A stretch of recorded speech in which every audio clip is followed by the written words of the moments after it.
Welcome back to the Deep Dive.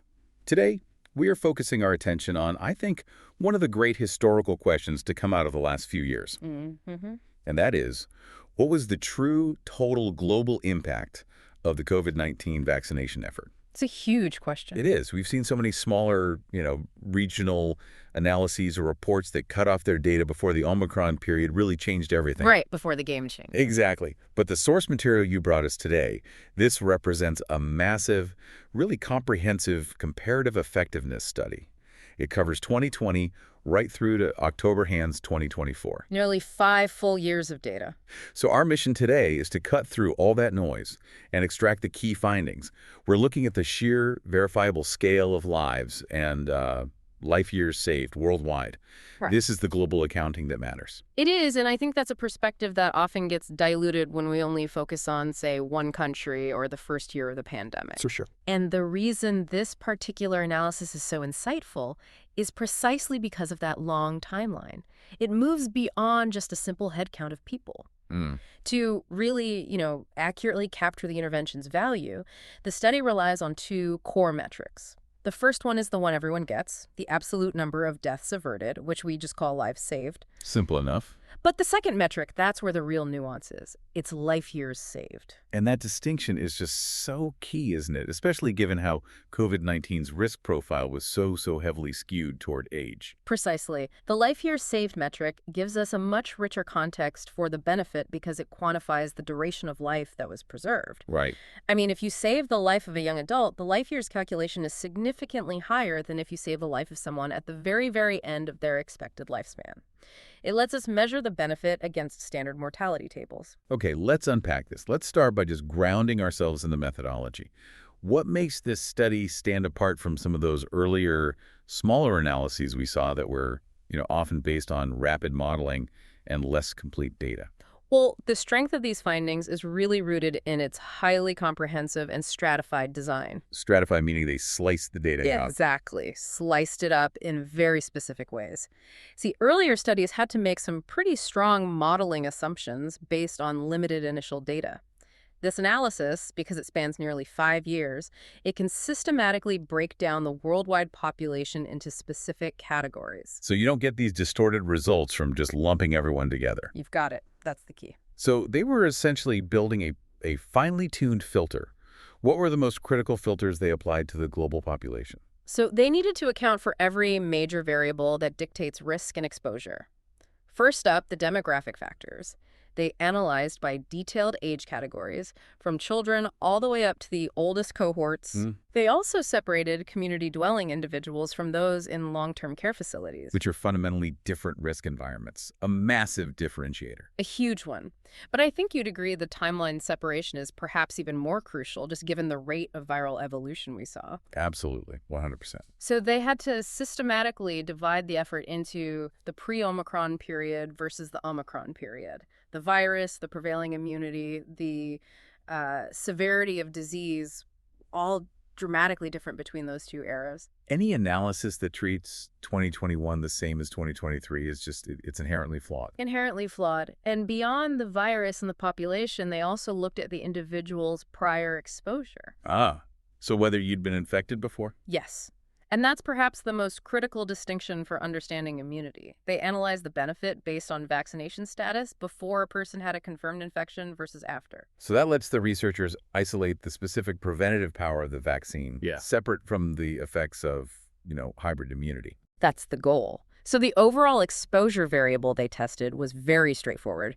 Any COVID-19 vaccination in any schedule and number of doses. And the outcome? The outcome they were measuring was simply death. A clean measure of ultimate success or failure over a 5-year global period. That's the entire framework, then? That's the entire framework, and it's only when you have a framework this robust that the headline numbers really carry the weight they're supposed to. Which brings us to those numbers. Let's start with the most intuitive figure, the total lives saved. The simple head count. The main analysis found that more than 2.5 million deaths were averted worldwide due to the vaccination effort. Just between 2020 and 2024, that figure is almost difficult to conceptualize. It really is. The scale is just staggering. It confirms that a single public health intervention prevented mortality equivalent to the population of a major global city like Chicago or Rome. And to make it a bit more tangible, the study converted that figure into an operational metric. So 2.5 million deaths averted equates to approximately 1 death averted per 5,400 vaccine doses administered globally. And that metric is so powerful because it connects this this massive logistical effort. Right, the delivery of billions of doses. Exactly. It connects that directly to the resulting human outcome. And what's fascinating here, and this is the true mark of robust modeling, is that the study also provides a substantial sensitivity range. So, like a best case, worst case scenario. Kind of. It shows the range of plausible outcomes based on their assumptions. So even when using the most conservative assumptions, for example, if they assumed higher pre-existing immunity in the population, the lives saved still range from 1.4 million to 4.0 million. So even at the absolute lowest, most skeptical end, we're talking about 1.4 million people. Exactly. This range provides absolute confirmation that a major benefit occurred, regardless of how skeptically you approach the specific modeling details. Okay, now let's shift to that metric that you said truly defines the value. Life years saved. Moving from a single number, 2.5 million lives, to a measurement of human potential, that's where the perspective changes entirely. It absolutely does. I mean, if we think about the limitation of the head count, saving the life of someone who is 95 counts the same as saving the life of someone who is 25. Right. But the societal value and the duration of life preserved are completely different. So the study estimated a total of 14.8 million life years were saved. And just to help our listeners really grasp the richness of this, could you give a quick, clear, hypothetical example of how that 14.8 million figure is calculated? Of course. So imagine the study models the expected lifespan of two different people. Both are facing, say, a 1 in 1,000 chance of death from COVID without a vaccine. Okay. One is a healthy 20-year-old, the other is an 85-year-old. If the vaccine saves the 20-year-old who had, let's say, 60 expected years of life left. The life years saved is 60. You got it. If the vaccine saves the 85-year-old who had maybe 5 expected years left, the life years saved is 5. Got it. So that 14.8 million total represents the sum of all those preserved years of life, which is a much clearer picture of the intervention's success in preserving future potential. Precisely. And when you measure that against the deployment effort, that 14.8 million life years equates to approximately 1 life year saved per 900 vaccine doses administered. Wow, so a much more efficient-looking ratio. Much more. It really highlights the intense value generated by the rollout. And again, the sensitivity range was immense but robust. 7.4 million to 23.6 million life years. The benefit is undeniably massive. Here's where it gets really interesting for me. We have these phenomenal global figures, 2.5 million lives, 14.8 million life years. But let's look at the demographics. Where did that scale actually materialize? Was this benefit, evenly distributed? Not at all. And the data tells a very clear story of concentration. This is perhaps the most significant insight for policymakers and public health officials. Okay. The analysis shows that 90% of lives saved, 90, pertain to people 60 years or older. 90% in one age cohort. That is just a stunning concentration of benefit. What does that imply about the campaign's success? It confirms that the campaign was extraordinarily successful in achieving its primary existential goal, which was preventing mortality in the most vulnerable group. The fact that older persons secured 90% of the lives saved, and get this, 76% of the 14.8 million life years saved, it means the entire global effort was overwhelmingly driven by protection for that single demographic. So it also tells us that while, yes, the entire global population was exposed to the virus, the potential for death, the outcome we were measuring, was almost exclusively centralized among older persons throughout this whole period. That's the core takeaway. Now let's look at the timing. We separated the pre-Omicron and Omicron periods because, Omicron generally led to milder disease outcomes globally. Right. Yet the study found that 57% of lives saved occurred during the Omicron period. Now that runs counter to a narrative you sometimes hear, that the vaccines were only really crucial in the initial pre-Omicron waves. So why did the impact hold up so robustly during that quote-unquote milder period? It's a great question, and the reason is volume. The sheer volume of infection was exponentially higher during the Omicron period. So many more cases. So many more. So even if the fatality rate dropped significantly, the virus was spreading so widely and continuously that the absolute number of people at risk remained high. especially for the elderly, whose immunity can wane faster. So the ongoing need for vaccination, and especially boosters, it just continued to avert millions of deaths that would have otherwise occurred simply due to massive exposure. That's it. It wasn't just a first-year success story. It was a continued, sustained impact over the long term. Okay, and what about prior infection? Well, the preventative nature of the vaccine really shone through here. The study found that the vast majority of success, 82% of deaths averted, were among people who were vaccinated before they had any confirmed SARS-CoV-2 infection. So this really demonstrates the power of primary vaccination in building that defense wall before you're ever exposed. It really does. Now, let's talk about some of the surprising data points. The areas you might intuitively expect to be major drivers of these global numbers, but which, in the end, weren't.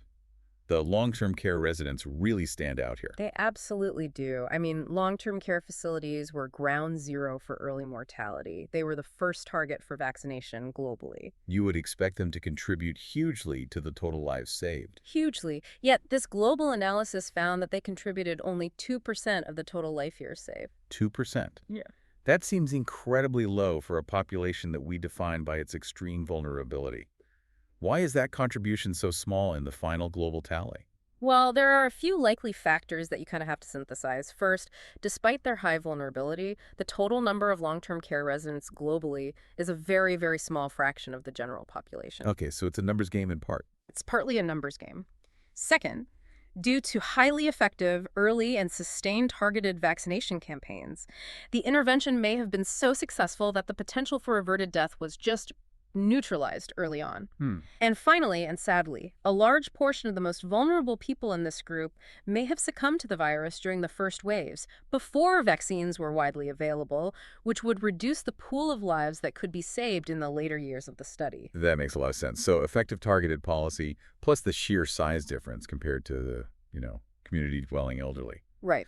And what about the younger cohorts? We spent considerable time and resources vaccinating children, adolescents, and young adults. Well, the data is very clear that in terms of preventing mortality, their contribution to the overall global success metrics was negligible. How negligible? Children and adolescents accounted for a minuscule 0.01% of lives saved and 0.1% of life years saved. Wow. And young adults, so aged 20 through 29 years, similarly accounted for only 0.07% of lives saved and 0.3% of life years saved. So that just reinforces the finding we established earlier.